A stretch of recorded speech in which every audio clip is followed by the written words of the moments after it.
Good afternoon students. आज हम लोग इस वीडियो के अंतर्गत इंट्रोगेटिव सेंटेंस को स्टेटमेंट में या असर्टिव सेंटेंस में बदलेंगे। इसके पहले वाले वीडियोस के अंतर्गत आपको सिखलाया गया था कि सेंटेंस अगर असर्टिव में हो, स्टेटमेंट हो, तो उसको कैसे इंट्रोगेटिव में बदलेंगे, कैसे प्रश्न सूचक वाक्य में बदलेंगे। उसमें बहुत सारे नियम आपको सिखलाए गए थे कि अगर असर्टिव सेंटेंस के अंतर्गत इज, एम, आर, वाज, वर या has, have, had finite verb के रूप में आए हैं, मुख्य क्रिया के रूप में आए हुए हैं, तो आप इंट्रोगेटिव बनाने के लिए उनको कर्ता के पहले लिख देते थे और क्वेश्चन मार्क लगा देते थे, वाक्य के अंत में इंट्रोगेटिव बन जाता। अब वही चीज इंट्रोगेटिव से आपको स्टेटमेंट में आना है, तो इसका मतलब यह है कि अगर इज, आर, एम, वाज, वर या हैज, हैव, हैड मुख्य क्रिया के रूप में आए हैं, तो उनको कर्ता के बाद में लिखिए और लास्ट में फुल स्टॉप लगा दीजिए। जैसे आपने बदला था ही वाज नॉट ए किंग, तो आपने प्रश्न बनाया था was he not a king, फिर उलट जाइए, वाज को अंदर कर दीजिए, ही was not a king. Is he a teacher, क्या वो अध्यापक है, तो आप लिख दीजिए ही इज ए टीचर। दूसरे चीजों के अंतर्गत आपको यह सिखलाया गया था कि अगर प्राइमरी एक्सिलरीज आई हैं, मॉडल एक्सिलरीज आई हैं, वाक्य पैसिव में आया है, माने किसी प्रकार से उस वाक्य में अगर सहायक क्रिया है, एक या एक से अधिक, तो ऐसे वाक्यों का इंट्रोगेटिव बनाने के लिए आप बाईं तरफ से एक सहायक क्रिया को कर्ता के पहले लिख देते और लास्ट में क्वेश्चन मार्क लगा देते थे। जैसे he is going to school, आप प्रश्न बनाते थे, लिखते थे is he going to school. He was not playing, तो आप प्रश्न बनाते थे was he not playing.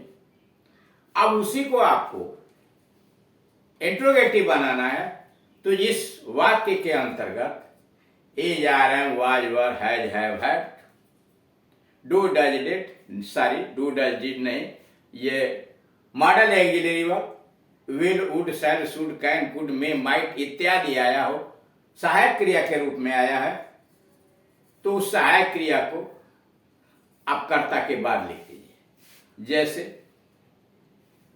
Is he going to school, तो आप लिखिए he is going to school.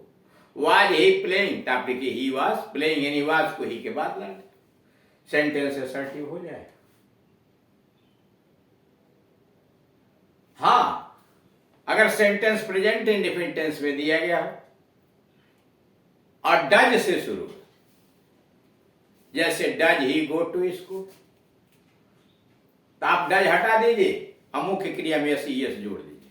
Does he go to school के लिखिए he goes to school, full stop.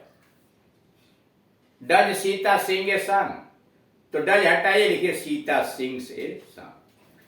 और अगर डू से प्रश्न शुरू है, तो बस डू को हटा दीजिए, सेंटेंस असर्टिव हो जाएगा, लास्ट में फुल स्टॉप लगा दीजिए।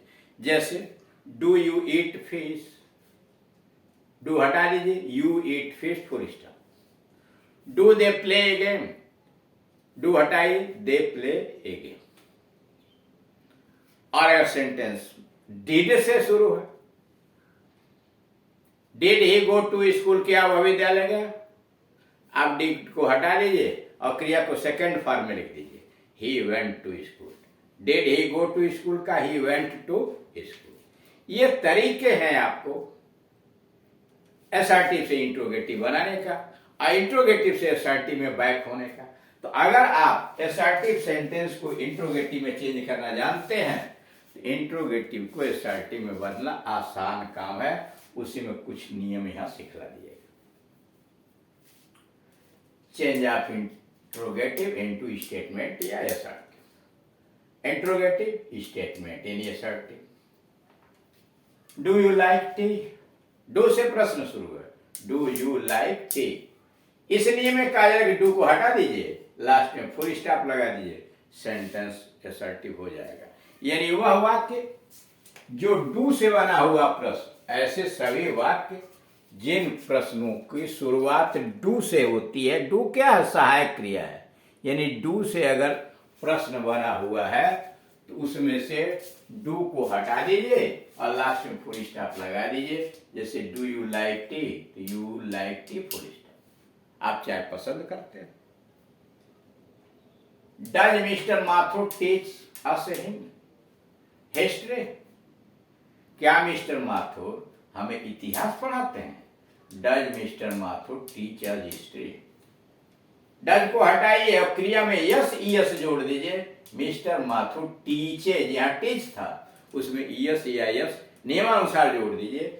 Mister Mathur teaches us history. तीसरा है डिड आई कॉल हिम?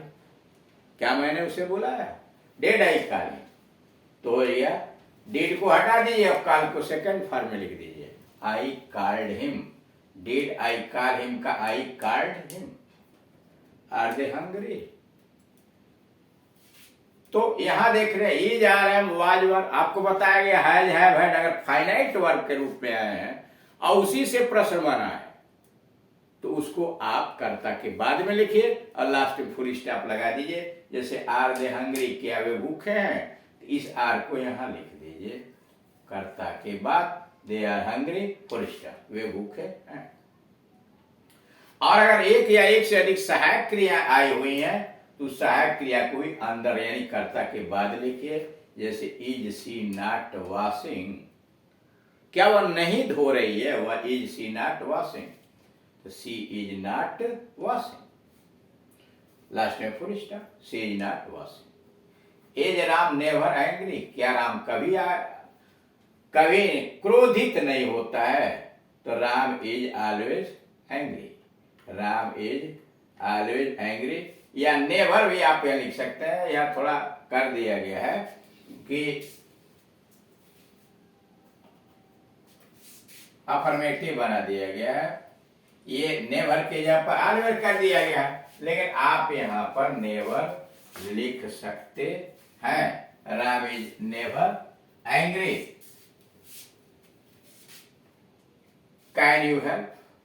यानी यहां जो चेंज किया गया है, कोई जरूरी नहीं है कि यहां चेंज किया जाए। कैन यू हेल्प मी? सहायक क्रिया है, इस सहायक क्रिया को यहां कर दीजिए, यू के बाद में लिखिए you can help me, you can help me. Will he ask you to come here? क्या वह तुमसे यहां आने के लिए कहेगा? Will he ask you to come here, तो विल को अंदर कर दीजिए यानी कर्ता के बाद लिख दीजिए he will ask you to come here. Should he not bring his parents? Should he not bring his parents? Should को ही के बाद लिख दीजिए, he should not bring his parents. He should not bring his parents. Has he never seen the task? Has सहायक क्रिया है, present perfect में लिखा है, अंदर डाल दीजिए कर्ता के बाद he has never seen the task। पहले था has he never seen the Taj, क्या उसने कभी ताजमहल नहीं देखा है? Has he never seen the Taj, क्या उसने कभी ताजमहल नहीं देखा है? तो आप उसको जब बदलेंगे तो वह हो जाएगा he has never seen the Taj, उसने कभी ताजमहल नहीं देखा है। अब आइए इसी का रूल नंबर 1, डू से बने प्रश्न से डू हटा देते हैं, सेंटेंस असर्टिव बन जाता है। जैसे वाक्य नंबर 1, यहां जो वाक्य नंबर 1 दिया है, do you like T, you like T. और एक दूसरा उदाहरण दिया, डू दे प्ले क्रिकेट, क्या वे क्रिकेट खेलते हैं? तो कहा जा रहा नियम किया डू हटा दीजिए, सेंटेंस असर्टिव हो जाएगा, दे प्ले क्रिकेट, लास्ट में full stop. Rule number 2, does से बने प्रश्न से डज हटाकर क्रिया में यस ईएस जोड़ देते हैं। यानी क्रिया डज से, अगर डज से प्रश्न बना है तो डज हटा करके क्रिया में यस ईएस जोड़ते हैं। जैसे वाक्य number 2, does mister Mathur teach us history, mister Mathur teaches us history. या यहाँ दूसरा उदाहरण समझाया गया, does Sita sing a song. यह प्रश्न डज से बना है, does Sita sing a song, यह प्रश्न डज से बना है। तो आप यहाँ क्या किए, डज हटाए, सिंग में एस जोड़ दिया, Sita sings a song, Sita sings a song. Rule number 3, dead से बने प्रश्न से डिड हटाकर क्रिया का सेकंड फॉर्म लिखते हैं। यानी डेड से प्रश्न बना है, डेड से बने प्रश्न से डेड हटाकर क्रिया का सेकंड फॉर्म लिखते हैं।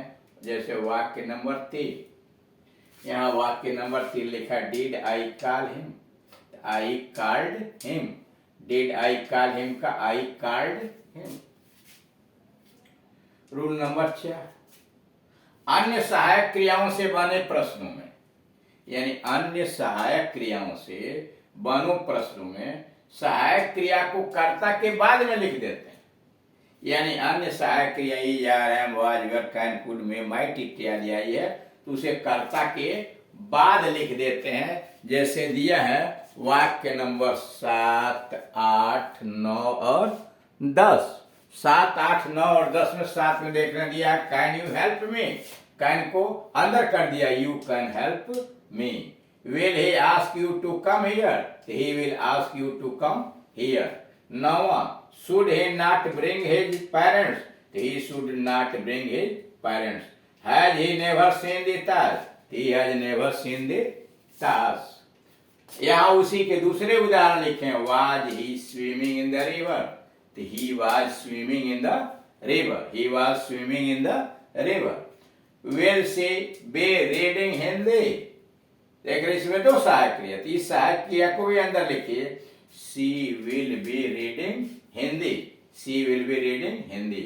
can he be a doctor, क्या वह डॉक्टर बन सकता है, he can be a doctor, वह डॉक्टर हो सकता है या डॉक्टर बन सकता है।